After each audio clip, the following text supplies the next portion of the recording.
Salut YouTube, on se retrouve aujourd'hui pour une nouvelle vidéo qui va être un petit peu en hommage au Black November créé par Séverine. Séverine, il est bien ce livre, vous la connaissez très probablement.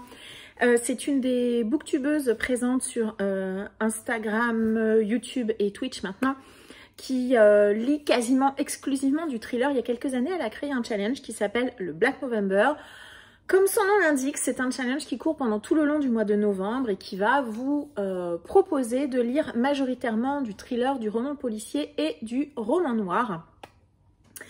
Cette année, je ne l'ai pas fait, ça fait 2-3 ans que je ne le fais pas, je crois, mais il n'empêche que dans mon esprit, novembre, ça reste marqué par le thriller, par le roman policier. Donc, je me suis rendu compte que je n'en avais jamais fait, donc je vous propose, en ce mois du thriller, eh bien un top, en tout cas. J'ai choisi 10 romans policiers qui font partie de mes romans préférés. Alors, policier, je suis en train de regarder, il y a quelques thrillers, effectivement. Donc voilà, si policier, thriller, on va dire, il y a un peu des deux. J'en ai choisi 10, j'aurais pu en rajouter d'autres. Peut-être qu'au fil du temps, mon avis évoluera. En tout cas, là, aujourd'hui, à novembre 2023, je pense que ce sont mes 10 thrillers romans noirs. Non, pas romans noirs, c'est surtout du thriller et du roman policier que j'ai adoré. Je vais commencer par une petite triche. Parce que j'en avais choisi 10, mais je ne pouvais pas ne pas mettre dans ce thriller une série que j'adore, qui est la série de l'inspecteur Pendergast de Preston and Child. Vous l'avez vu régulièrement sur ma chaîne, vous savez que c'est une série que j'aime beaucoup. J'aime beaucoup le personnage principal créé par ces deux auteurs. Un mélange de Sherlock Holmes et elle de Death Note, en gros. Sauf que je n'arrivais pas forcément à mettre un tome vraiment au-dessus des autres. Il y a Relique qui est le premier que j'ai adoré. Et puis j'ai choisi de vous présenter une trilogie qu'on peut quasiment lire indépendamment. Elle se situe à l'intérieur. Elle doit être tome 6, 7, 8 ou 5, 6, 7, un truc comme ça. Donc c'est pas trop loin dans la série. Et puis je trouve que, même si je pense qu'il y a des liens que vous percuterez pas si vous choisissez de lire uniquement cette trilogie, mais elle est tout à fait lisible indépendamment du reste de l'histoire. Donc c'est la trilogie Diogène et elle regroupe 3 tomes. Elle regroupe le violon du diable, Danse de mort et puis le livre des trépassés. Je crois que c'est le tome 3, le tome 2 et le tome 1. Ce sont des jolies briquettes, mais ça se lit très vite. Et alors, trilogie Diogène, parce que ces 3 tomes sont liés, mettent en scène un personnage très particulier, qui est extrêmement important et voilà, qui dévoile un certain nombre d'éléments par rapport à d'autres personnages.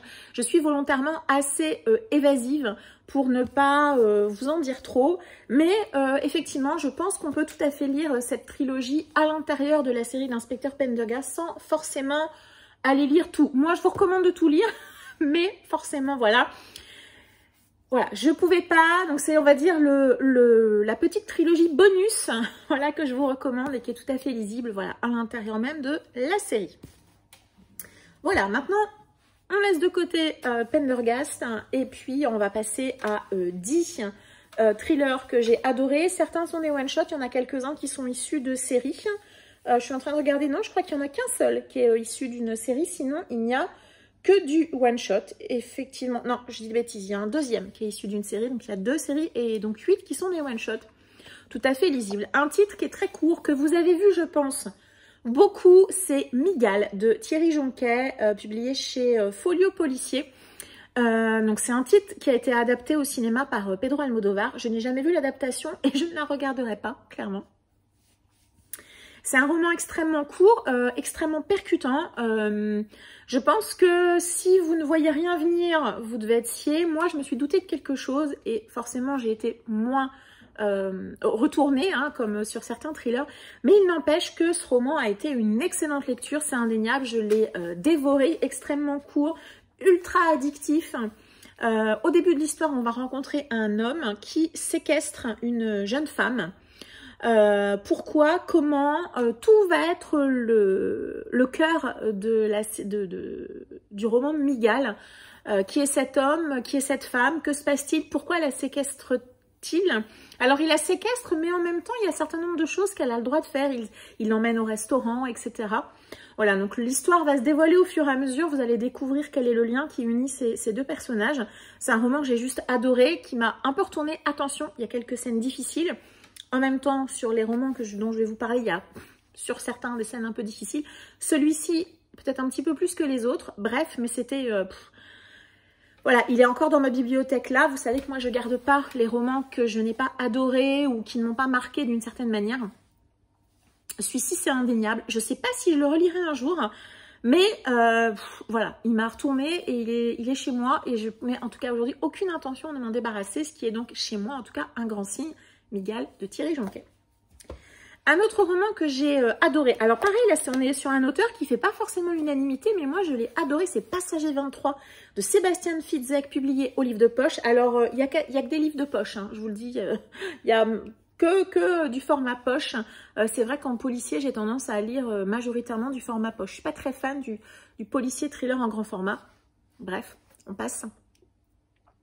C'est le premier roman, en tout cas c'est le seul livre que j'ai lu jusqu'à maintenant de Sébastien Fitzek. Moi je l'ai adoré, c'est ultra addictif. Alors je sais à nouveau que certains n'ont pas particulièrement aimé ce tome, l'ont trouvé un peu too much. Moi je l'ai adoré, on va être sur un bateau de croisière et comment dire, on va suivre un policier, je crois, c'est ça. Et il va devoir retourner sur un bateau qui s'appelle le Sultan des mers pour mener une enquête. Sauf que c'est un bateau sur lequel il a vécu un drame quelques années auparavant. Donc c'est très très difficile pour lui de retourner sur ce bateau. Et voilà, on est sur, sur une enquête policière. Il va y avoir... il me semble qu'il va, il est sur le bateau pour mener une enquête sur une personne qui a disparu. Voilà. Je veux dire. À nouveau, je ne vais pas trop vous en dire parce que sinon c'est un petit peu dommage. C'était ultra addictif. Moi, j'ai adoré découvrir les sujets que l'auteur aborde, notamment un sujet dont je n'avais absolument pas conscience, je m'étais même jamais posé la question. C'était super intéressant, ultra addictif. Alors, je sais que certains ont trouvé qu'il y avait un peu trop de surenchère. Moi, j'ai pas vu, mais bon, c'est vrai que moi, je suis pas non plus une lectrice de thriller, je ne lis pas que ça. Donc, voilà, il n'empêche que moi, de mon œil de lectrice de thriller et romans policiers, on va dire un peu novice d'une certaine manière, c'était super, je l'ai adoré. Je l'ai recommandé d'ailleurs à une autre personne qui l'a également adoré. Voilà, c'était super, c'est ultra addictif, c'est un huis clos sur un bateau de croisière, donc moi, je vous le recommande. Un autre roman que vous avez vu, je pense, partout, mais je fais partie de la team qui a adoré Les Refuges de Jérôme Loubry, également au livre de poche.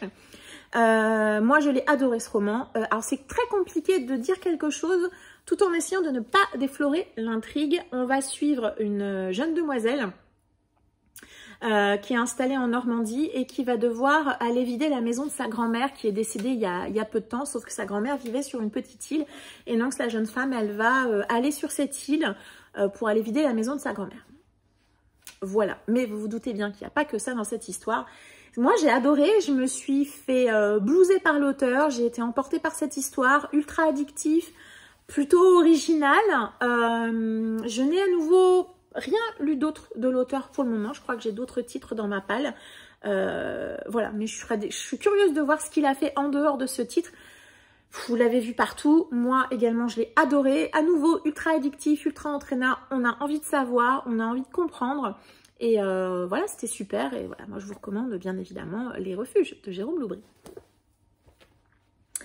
À nouveau, je ne pouvais pas mettre un titre de cette série et j'ai pris le titre que j'ai préféré. Je crois que c'est le tome 3. C'est Délivrance de Jussi Adler-Olsen, publié au livre de poche.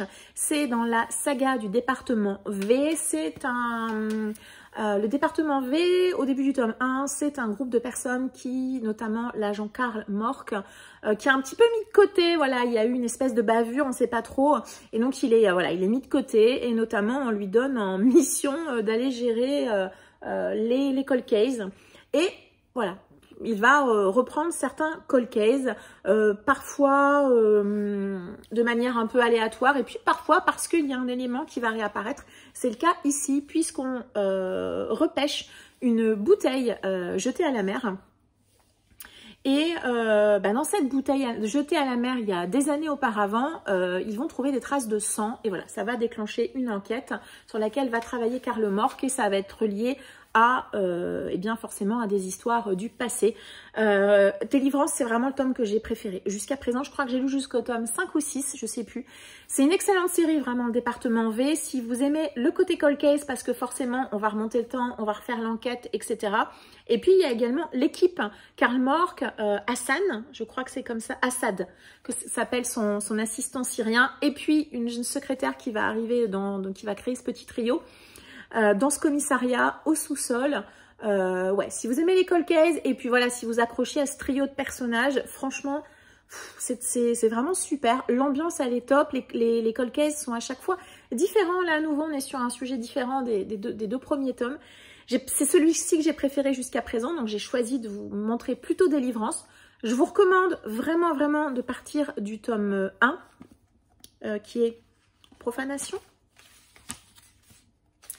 Je ne sais plus si c'est Profanation. Miséricorde, n'importe quoi.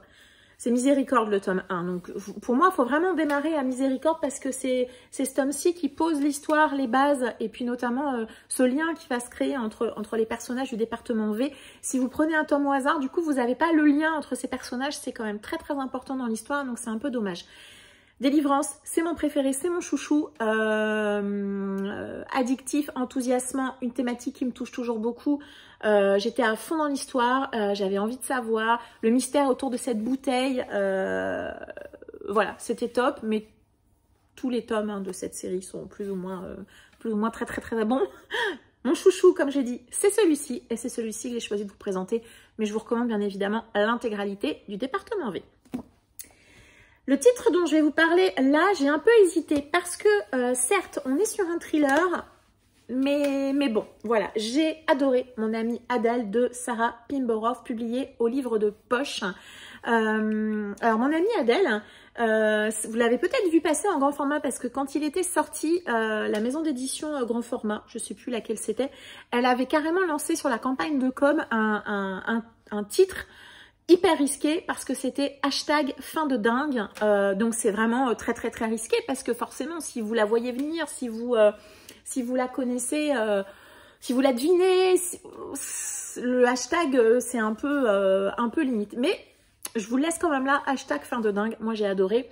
Dans cette histoire, on va rencontrer une mère célibataire, Louise, qui un jour eh bien va... voilà, elle va embrasser un homme dans un bar et puis le lendemain, elle va se rendre compte que cet homme, un peu comme dans une romance, c'est son nouveau patron. C'est un peu embêtant. Sauf que cet homme, il est marié. Il est marié et puis Louise, d'une manière ou d'une autre, elle va se lier avec Adèle, donc la femme de son patron, donc la femme de l'homme avec qu'elle a embrassé en fait dans un bar un soir. Vous vous doutez que autour de ce thriller, voilà, il va y avoir des relations particulières qui vont s'installer entre ces différents personnages. On est dans une ambiance très inquiétante, très angoissante, très intrigante, très ambivalente. On ne sait pas trop où on va, on ne sait pas trop quel jeu joue Louise, quel jeu joue Adèle, quel jeu joue l'homme, qui est donc le patron de Louise. Ce trio très malaisant finalement, qui ment, qui dit la vérité. Et puis voilà, cette fin que moi j'avais adorée. Voilà, c'est un excellent thriller, à nouveau, ultra addictif, ultra entraînant. Voilà, c'était vraiment, vraiment excellent. Il y a une adaptation disponible, alors je pense qu'elle est toujours dispo sur Netflix, adaptation, alors que moi j'ai pas vu, mais que mon mari a vu, je crois que c'est adapté en série télé, plutôt fidèle, je trouve, en tout cas, ouais, plutôt fidèle, plutôt réussi. Voilà, je n'ai pas lu d'autres romans en version thriller, en tout cas de l'autrice, puisque l'autrice a écrit également en young adulte. J'ai lu, je crois, les 2 romans qu'elle a écrits. Alors, elle a notamment fait une réécriture de contes, Poison, charme, beauté, et puis un roman qui s'appelle La chambre des morts. J'avais bien aimé également ces 2 romans. D'ailleurs, je ne sais pas où ils sont dans la bibliothèque, mais je les ai gardés. Il me semble que maintenant, elle écrit majoritairement du thriller. Celui-ci était excellent. Et voilà, et un jour, il faudra que je lise autre chose de l'autrice, mais celui-ci, il était vraiment super. Un roman que j'adore, vraiment, vraiment, vraiment, ça avait été un gros coup de cœur. C'est De bonnes raisons de mourir de Morgan Hodditch. C'est publié au livre de poche. Et celui-ci, je l'ai adoré pour une raison. Je l'analyse très bien parce qu'il se passe à Pripyat. Et Pripyat, c'est la ville où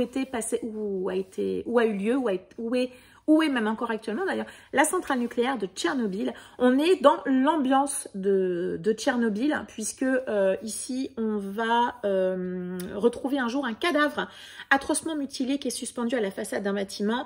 On a un policier ukrainien et un flic russe, donc les deux vont mener l'enquête autour de ce cadavre et on va vite se rendre compte que tout est plus ou moins lié à la catastrophe de Tchernobyl de 1986. Donc on va vraiment être déjà dans une ambiance pays de l'Est, ukrainienne et russe, que j'ai beaucoup aimé, mais également on va revenir sur Tchernobyl, sur les événements qui se sont passés la nuit de la catastrophe malheureusement. J'ai adoré. Vraiment, l'histoire policière en elle-même, oui, certes, elle était intéressante, mais je pense que ce qui m'a le plus plu dans cette histoire, c'est l'ambiance de Tchernobyl. Et puis aussi, vraiment, le côté pays de l'Est qui m'intéresse aussi beaucoup, pour des raisons personnelles. Voilà, c'était super. Je n'ai pas lu d'autres titres de cet auteur, mais parce que j'avoue que j'ai un petit peu peur. Forcément, les autres ne vont pas tourner autour de Tchernobyl. Voilà, donc j'avoue, je crois que j'en ai un ou deux dans ma palle. Il faudrait que je lise probablement un jour parce que malgré tout, si je suis allée jusqu'au bout, c'est aussi parce que le style de l'auteur m'a bien plu. Celui-ci, c'est une pépite. Franchement, vous pouvez y aller les yeux fermés. C'était topissime. Un roman que j'ai lu l'année dernière et que j'ai juste adoré, c'est Défendre Jacob de William Landay. Moi, j'ai la version publiée chez J'ai lu avec, je pense, l'affiche d'un film ou d'une série télé peut-être. Peut-être. Je crois que ce roman avait été un coup de cœur. D'ailleurs, je ne l'ai pas dit, mais je crois que quasiment tous les titres que je vous présente aujourd'hui, c'était des coups de cœur. Donc, Défendre Jacob, on va faire la rencontre de Andrew Barber. Andrew Barber, il est procureur dans le Massachusetts. Et puis, un matin, va être découvert sur le chemin de l'école du lycée. 14 ans, ouais, c'est plutôt collège. Alors, aux États-Unis, je ne sais pas trop si c'est déjà le lycée à 14 ans. Enfin, en tout cas, son fils a 14 ans. Donc, sur le chemin, en fait, qui amène à l'établissement scolaire de son fils, un camarade d'école de son fils, justement, va être retrouvé assassiné. Et puis, et ben voilà, comme le dit le titre, son fils va être soupçonné d'avoir commis cet assassinat. Et voilà, et pendant tout le roman, on va être dans la tête majoritairement d'Andrew. On est sur un roman, je dirais, alors je sais pas si ça s'appelle comme ça, mais il y a des séries qui s'appellent comme ça, les séries procédurales. Ce sont des séries où on voit des enquêtes et on voit surtout le procès, etc. Un peu comme New York Unité Spéciale, si vous connaissez cette série. Je regarde très peu de séries, mais j'aime beaucoup ce type de série. Et ici, on est exactement dans ça, puisqu'on va avoir l'enquête jusqu'au procès. On va plonger dans la famille, dans l'histoire familiale de Andrew, dans ce qui s'est passé, ce qui s'est passé dans l'établissement scolaire de son fils. Est-il coupable? Est-il innocent? Bien évidemment, je ne vous le dirai pas, vous allez le découvrir au long de cette histoire. Que s'est-il passé? C'était excellent. Je l'ai bouffé ce roman, vraiment, je l'ai adoré jusqu'à la fin. Je crois qu'il y a une série télé qui doit dispo sur Apple TV. Bien évidemment, je ne l'ai pas vue. J'ai pas particulièrement envie de la regarder parce que j'avoue que quand j'ai un petit coup de cœur ou un gros coup de cœur sur un roman, j'ai un petit peu de mal à aller regarder les adaptations, séries ou films. En tout cas, si vous cherchez un roman alors procédural, je crois que dans les romans, il y a un roman judiciaire. Je sais plus comment ça s'appelle, un thriller juridique. Je sais pas trop si ça s'appelle comme ça, ce sous-genre littéraire. Il faudrait que je lise du John Grisham, je pense, parce qu'il me semble que c'est quand même le maître de ce style de thriller. Je n'ai pas vu autre chose écrit par William Landay, en tout cas pas dispo en France. C'était excellent. J'ai adoré Défendre Jacob. Vous pouvez y aller les yeux fermés, vraiment, c'était topissime. Un roman que j'ai adoré, que j'en ai jamais parlé sur la chaîne, parce que je l'ai lu il y a vraiment un petit moment. Vous le connaissez peut-être, c'est L'Enfant au caillou de Sophie Loubière. C'est publié chez Pocket. Un roman assez court, pareil, je l'ai dévoré. C'est un coup de cœur ce roman aussi. Alors, si vous suivez Séverine, vous savez que c'est un de ses romans préférés. Que dire de l'enfant au caillou? On va suivre une retraitée qui habite dans un petit, une petite commune tranquille, un petit lotissement tranquille. Et puis un jour, des voisins s'installent à côté d'elle et puis elle va se persuader que ses voisins cachent quelque chose, elle voit des choses, voilà, donc là on est, est-ce qu'elle dit vrai, est-ce qu'elle invente, est-ce qu'elle, où est la réalité, où est le mensonge, est-ce qu'elle est folle, est-ce que vraiment il y a un enfant caché chez ses voisins ou pas, ou voilà, on va être pendant tout le roman comme ça, baladé, voilà, entre la réalité, la fiction, l'imagination, qui ment, qui dit la vérité, voilà, ce genre de choses, des thématiques un petit peu difficiles dans ce roman. Je l'ai adoré. Franchement, je l'ai adoré. Une thématique que moi j'aime beaucoup. Enfin, j'aime beaucoup. Une thématique qui me touche beaucoup, on va plutôt dire ça comme ça. Voilà, c'était super. Vraiment, j'ai pas grand chose à dire de ce roman parce que l'enfant caillou, il est très connu. Alors, j'ai échangé avec différentes personnes. Moi, ça a été un coup de cœur. Il y a des gens pour qui ça a été un flop. D'autres pour qui ça a été une lecture sympa. Sans plus, moi, ça m'a retourné. Voilà, c'est tout, c'est comme ça. Il n'y a pas toujours Voilà, parfois, il en faut pour tous les lecteurs. Et j'avoue que depuis, j'ai lu... Alors, jusqu'à peu, je n'avais lu aucun autre roman de Sophie Loubière. Et j'ai lu, il n'y a pas très longtemps, je crois, 5 cartes brûlées, que j'ai beaucoup aimé également. Donc voilà, je vais continuer à découvrir Sophie Loubière parce que, au bout de 2 lectures, j'en ai déduit que c'était une autrice qui me convenait plutôt bien. Et voilà, en tout cas, L'enfant au caillou, si vous ne l'avez toujours pas lu, foncez. Ensuite, un roman que j'ai lu, alors je crois que je l'ai lu l'année dernière, je l'ai adoré. C'est Octobre de Søren Svestrup, publié au livre de poche. Il y a aussi une série ou un film dispo sur Netflix que je n'ai pas vu bien évidemment, mais mon mari l'a regardé et du peu que j'en ai vu, ça avait l'air assez fidèle. Ici, on va être donc forcément en octobre dans la banlieue de Copenhague où la police va découvrir une jeune femme qui a une main amputée et à côté de cette main, voilà, ça, un petit bonhomme composé comment ça s'appelle, avec des marrons. Voilà, c'est un petit bonhomme fait à partir de marrons. Donc, on va avoir une enquête qui va se mettre autour de ça. C'était ultra addictif avec un duo de personnages que j'ai adoré. Franchement, alors on a une inspectrice et un inspecteur. Deux personnes qui vont être amenés d'une certaine manière à travailler ensemble, ce qui n'était pas forcément prévu au démarrage. Mais à nouveau, ultra addictif. Moi, j'avais trouvé que c'était plutôt très bien fait. On est sur la thématique assez classique, hein, effectivement, du serial killer. Donc là, l'intérêt, c'est toujours pareil. Pourquoi ces victimes? Qu'est-ce qui l'a amené à faire ça? Et puis qui est-ce? Voilà, vont-ils réussir à l'arrêter ou pas? Je vous laisse le découvrir. C'est un roman que j'ai vu beaucoup passer, clairement, surtout en automne, forcément, surtout en octobre, bien évidemment. Il est évidemment parfait à lire pour la saison automnale. C'est une brique, mais franchement, je crois que je n'avais pas vu le temps passer. Et puis, voilà, moi, j'aurais adoré et j'adorerais retrouver nos 2 personnages dans une autre histoire parce que franchement, ils sont hyper attachants. Et vraiment, voilà, j'ai adoré Octobre. Voilà, j'ai pas grand-chose d'autre à vous dire que ça. Voilà, c'était super. Et le dernier roman, c'est... D'ailleurs, j'ai pas regardé si j'avais mis plutôt du français ou plutôt de l'étranger. Je ne sais pas. Ça avait été un énorme coup de cœur. C'est Complot de Nicolas Beuglet. Alors, c'est un petit peu compliqué de vous faire un résumé parce que c'est un tome 2 d'une trilogie. Le premier tome, c'est Le Cri. Et alors, exceptionnellement, j'ai fait un truc que je ne fais jamais. Je n'ai pas gardé Le Cri et le tome 3. Je ne sais plus c'est quoi le tome 3. Je n'ai gardé que Complot, qui est donc un tome 2.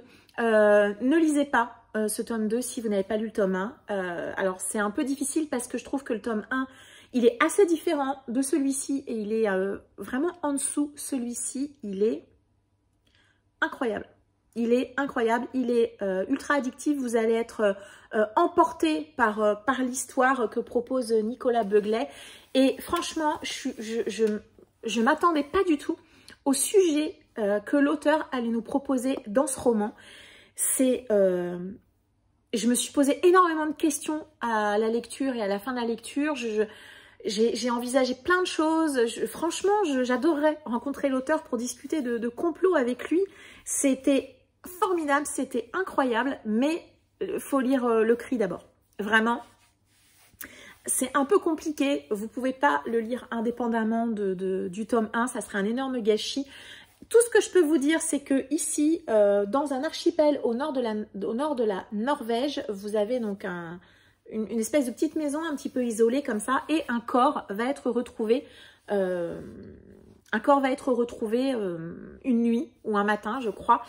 Voilà, donc l'enquête va partir de ce corps et Nicolas Beuglet, il va nous emmener très très loin, hein, mais dans tous les sens du terme. On va voyager et en même temps, il va, en tout cas moi, il m'a bousculé, il m'a touché et vraiment, complot, c'est absolument, c'est formidable, c'est indispensable. Alors ce qui est drôle, c'est que dans la trilogie, Le Cri est tout petit, complot, il est énorme et le tome 3, dont je ne me rappelle pas le titre, il est beaucoup plus petit et le problème, c'est que passer après complot, c'est vraiment difficile.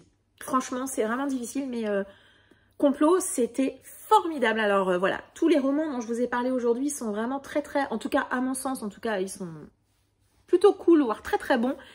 Complot, c'est également une vraie pépite et franchement, si vous ne l'avez pas lu, que vous l'avez dans votre palle et que vous avez lu Le Cri, foncez. Vraiment, complot, il est très nettement au-dessus du Cri et il est vraiment excellent sur les thématiques proposées.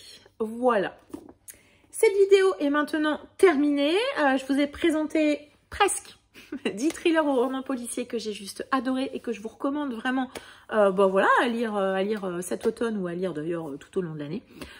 Juste, je ne l'ai pas dit au début, je suis désolée, je filme à la lumière artificielle parce que on est quasiment le soir et que bah, forcément maintenant, le soir il fait nuit. Hein, voilà. Donc je suis désolée pour la lumière qui n'est pas forcément incroyable. J'espère que ça ne vous gênera pas trop. N'hésitez pas à me dire en commentaire hein, si vous avez lu certains des romans dont j'ai parlé aujourd'hui et quel est pour vous vraiment les thrillers, vos thrillers et vos romans policiers préférés. Peut-être que je me les mettrai dans une petite liste, sait-on jamais. N'hésitez pas à partager cette vidéo sur les réseaux si forcément si le contenu vous a plu, à mettre un petit pouce en l'air pour me soutenir, à mettre également un commentaire, alors même parfois juste un petit emoji, c'est juste pour me signaler que vous êtes passé par ici, je me ferai toujours un grand plaisir de vous répondre. Merci beaucoup, beaucoup à tous ceux qui prennent le temps de mettre des commentaires, à tous ceux qui prennent le temps de partager, à tous ceux avec qui j'échange sur Instagram pour tout un tas de raisons diverses et variées. Je vous remercie vraiment toujours beaucoup d'être là. On vous le dit pas assez, je pense, mais merci, un grand merci à vous d'être ici. Voilà, je vous embrasse, je vous souhaite une très agréable journée et je vous dis à très bientôt. Ciao!